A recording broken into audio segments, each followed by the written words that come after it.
ರಾಹುಲ್ ಗಾಂಧಿ, ಅಖಿಲೇಶ್ ಯಾದವ್ ಮತ್ತು ಅರವಿಂದ್ ಕೇಜ್ರಿವಾಲ್ ಅವರ 3 ಚಿತ್ರಗಳಿರುವಂತಹ ಒಂದು ಪೋಸ್ಟರ್ನ ಮಾಡಿ ಅದನ್ನು 3 ಇಡಿಯಟ್ಸ್ ಅಂತ ಹೇಳಿ ಹಾಕಿ ಯಾವುದೋ ವಾಟ್ಸಪ್ ಅಲ್ಲಿ ಬಂದಂತಹ ಒಂದು ಪೋಸ್ಟನ್ನು ಇಟ್ಕೊಂಡು ಅದಕ್ಕೆ ಪೊಲೀಸರು ತಕ್ಷಣಕ್ಕೆ ಅರೆಸ್ಟ್ ಮಾಡಿ ಕ್ರಮವನ್ನು ಕೈಗೊಂಡೂ ಕೂಡ ಉದಯಗಿರಿ ಪೊಲೀಸ್ ಸ್ಟೇಷನ್ ಮೇಲೆ ಏಕಾಏಕಿ ಪುಂಡ ಮುಸಲ್ಮಾನರು ಆಕ್ರಮಣವನ್ನು ಮಾಡಿ ಸಾವಿರಾರು ಸಂಖ್ಯೆಯಲ್ಲಿ ಸೇರಿ ಅಲ್ಲಿರುವಂತಹ ಪೊಲೀಸ್ ಅಧಿಕಾರಿಗಳ ಮೇಲೆ, ಪೊಲೀಸ್ ಠಾಣೆ ಮೇಲೆ ಕಲ್ಲು ತೂರಾಟವನ್ನು ಮಾಡಿದ್ದಾರೆ. ಅಲ್ಲಿ ಎಸಿಪಿ, ಡಿಸಿಪಿ ಇರ್ಬೋದು, ಕಮಿಷನರ್ ಸ್ಥಳಕ್ಕೆ ಬಂದ್ರೂ ಕೂಡ ಅವ್ರ ಮೇಲೂ ಕೂಡ ಕಲ್ಲು ಬಿಸಾಡಿದ್ದಾರೆ. ಇದು ಮೈಸೂರಿನಲ್ಲಿ ನಾಗರಿಕ ಸಮಾಜ ತಲೆ ತಗ್ಗಿಸುವ ರೀತಿಯಲ್ಲಿ ಉದಯಗಿರಿ ವ್ಯಾಪ್ತಿನಲ್ಲಿರುವಂಥ ಒಂದಷ್ಟು ಜನ ಪುಂಡರು ಈ ಕೆಲಸವನ್ನು ಮಾಡಿದ್ದಾರೆ. ಈ ಘಟನೆಯನ್ನು ನಾವು ಕಡಾಖಂಡಿತವಾಗಿ ಖಂಡಿಸ್ತೀವಿ. ಇದು ಕಳೆದ ಒಂದು 15 ವರ್ಷಗಳಿಂದಲೂ ಕೂಡ ಈ ಉದಯಗಿರಿ ಪೊಲೀಸ್ ಠಾಣೆ ವ್ಯಾಪ್ತಿನಲ್ಲಿ ಪೊಲೀಸರನ್ನೇ ಗುರಿಯಾಗಿಸಿಕೊಂಡು ದಾಳಿ ಮಾಡುವಂಥ ಕೃತ್ಯಗಳು ನಡೀತಾನೆ ಬರ್ತಾ ಇದ್ದಾವೆ.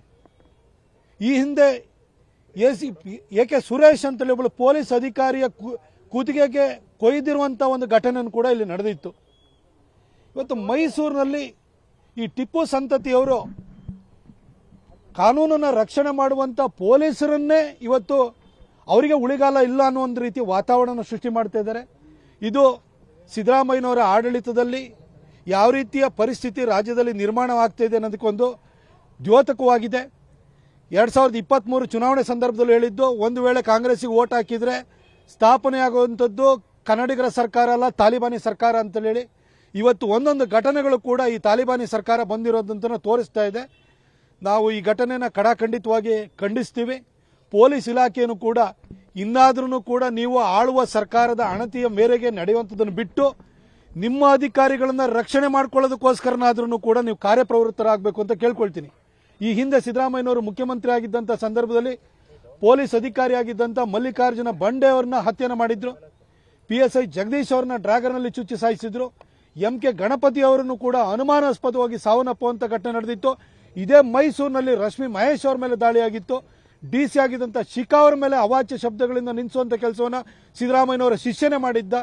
ಈ ರೀತಿ ಘಟನೆಗಳು ಅವ್ಯಾಹತವಾಗಿ ಈ ರೀತಿ ಘಟನೆಗಳು ಸಂಭವಿಸ್ತಾ ಇತ್ತು. ಈಗ ಅವರ 2ನೇ ಅವಧಿನಲ್ಲಿ ಪೊಲೀಸ್ ಸ್ಟೇಷನ್ ಮೇಲೆ ದಾಳಿ ಮಾಡುವಂಥ ಕೆಲಸವನ್ನು ಮಾಡ್ತಿದೆ. ಅಂದರೆ ಕಾನೂನಿನ ಪಾಲನೆಯನ್ನು ಮಾಡ್ತಿರುವಂತಹ, ಕಾನೂನು ಸುವ್ಯವಸ್ಥೆಯನ್ನು ರಕ್ಷಣೆ ಮಾಡ್ತಿರುವಂತಹ ಪೊಲೀಸರ ಆತ್ಮಸ್ಥೈರ್ಯವನ್ನು ಕುಗ್ಗಿಸುವಂಥ ಕೆಲಸ ಇವತ್ತು ನಡೀತಾ ಇದೆ. ಇದಕ್ಕೆ ಅವಕಾಶವನ್ನು ಪೊಲೀಸ್ ಇಲಾಖೆನ ಕೊಡಬಾರದು ಅಂತ ನಾವು ಕೇಳ್ಕೊಳ್ತೀನಿ. ಅದು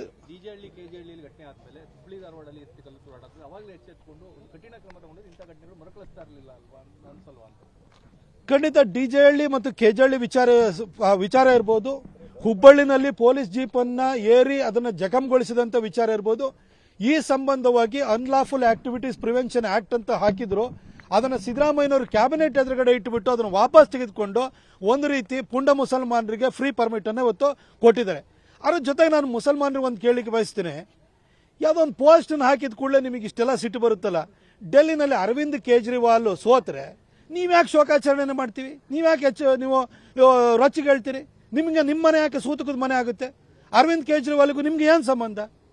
ಆ ಸೋಲಿಗೆ ಸಂಬಂಧಪಟ್ಟ ಹಾಗೆ ಕಾಂಗ್ರೆಸ್ ಮತ್ತು ಅಲಯನ್ಸ್ ಅನ್ನ ಇಟ್ಕೊಂಡು 3 ಇಡಿಯಟ್ಸ್ ಅಂತ ಹಾಕಿದ್ದಾರೆ. ಅದಕ್ಕೆ ನಿಮಗೆ ಯಾಕೆ ಇಷ್ಟೊಂದು ರೋಷ ಬರುತ್ತೆ ಅಂತ ಗೊತ್ತಾಗ್ತಿಲ್ವಲ್ಲ? ಅಂದ್ರೆ ಕಾಂಗ್ರೆಸ್ ಗೆದ್ರೆ ಮಾತ್ರ ನಿಮಗೆ ಖುಷಿ ಆಗಂತದ್ದ? ಈ ಜನ ಕೊಡುವಂತ ತೀರ್ಪಿಗೆ ನಿಮ್ಮ ಹತ್ರ ಏನು ಅದಕ್ಕೆ ಮನ್ನಣೆ ಇಲ್ವಾ ನಿಮ್ಮ ಹತ್ರ? ಯಾಕಾಗಿ ನಿಮಗೆ ಅರವಿಂದ್ ಕೇಜ್ರಿವಾಲ್ ಸೋತ್ ಕೂಡಲೇ ಉದಯಗಿರಿನಲ್ಲಿರುವಂತಹ ಪುಂಡ ಮುಸಲ್ಮಾನರಿಗೆ ರೋಷ ಬರುತ್ತೆ? ಇದನ್ನು ನಾಗರಿಕ ಸಮಾಜ, ಈ ರೀತಿಯ ಮನಸ್ಥಿತಿಗಳು ದೇಶದ ಎಲ್ಲ ಮೂಲೆಗಳನ್ನು ಕೂಡ ತಲೆ ಎತ್ತುತ್ತಾ ಇದ್ದಾವೆ. ಇದ್ರ ಬಗ್ಗೆ ಹಿಂದೂಗಳು ವಿಶೇಷವಾಗಿ ಎಚ್ಚೆತ್ತುಕೊಳ್ಬೇಕು ಅಂತ ನಾನು ಕೇಳ್ಕೊಳ್ತೀನಿ.